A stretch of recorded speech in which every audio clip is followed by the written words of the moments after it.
And so, and another thing, I benefited greatly from a statement that Sheikh Abdullah bin Bayy once said. We were in an airport in Kuwait, and this Jordanian, he was an athlete, very physically fit. He was with a soccer team, I think, and they were coming to play in Kuwait.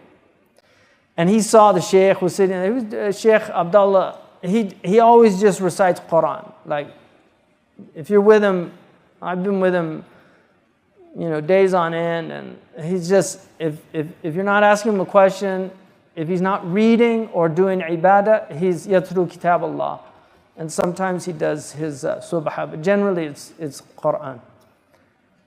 And so he saw him, and mashallah, Sheikh Abdullah, if you see him, he has an effect on you. So he walked over to him and he said, Sheikh, can I ask you a question? He said, Tafaddal. He said, astaghfirullah, I'm trying to be a good Muslim, but I just find myself doing ma'asiyah. And I just feel bad, and just, can you give me some advice? And Sheikh Abdullah just said, istamir, akhi, istamir. Just keep on.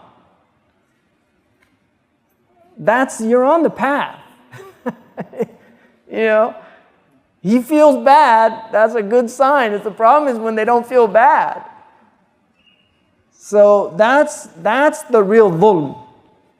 And too many of us are in that state. Now, obviously, one of the philosophers that really troubled me was Nietzsche when I read him, because Nietzsche makes a really interesting point about one of the things that religion does is that it puts it on, it blames the victim, you see.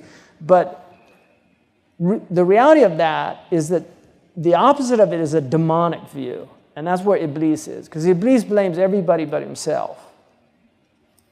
He blames God. Why'd you choose Adam over me? He blames man. He never will take responsibility. But Adam and Hawa, the first thing they did when they made the mistake, I wronged myself. Yunus, the first thing he did, right? Inni kuntu min al-zalimin. He said it. He wasn't a zalim. How was he a zalim? Right? So that's really important for us to remember. That's the prophetic minhaj, is to blame the self.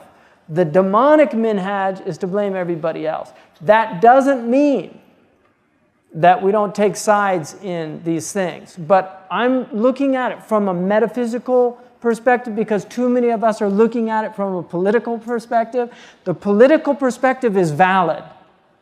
Undeniably, it is a valid perspective, and I'm not denying that perspective. It's true and it's real. There are wrongdoers. A woman in a house who's being punished by, beaten by her husband is a zalim. But what does she do about the situation? That's where Islam is very empowering.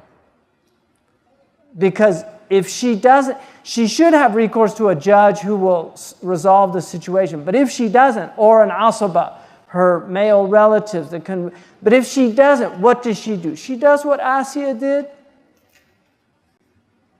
who called on Allah about Fir'aun. She was in Fir'aun's house, she couldn't do anything, and she just said, وَابْنِي لِي بَيْتًا فِي الْجَنَّةِ, give me a house in Jannah, because this house isn't working out. That's a different perspective,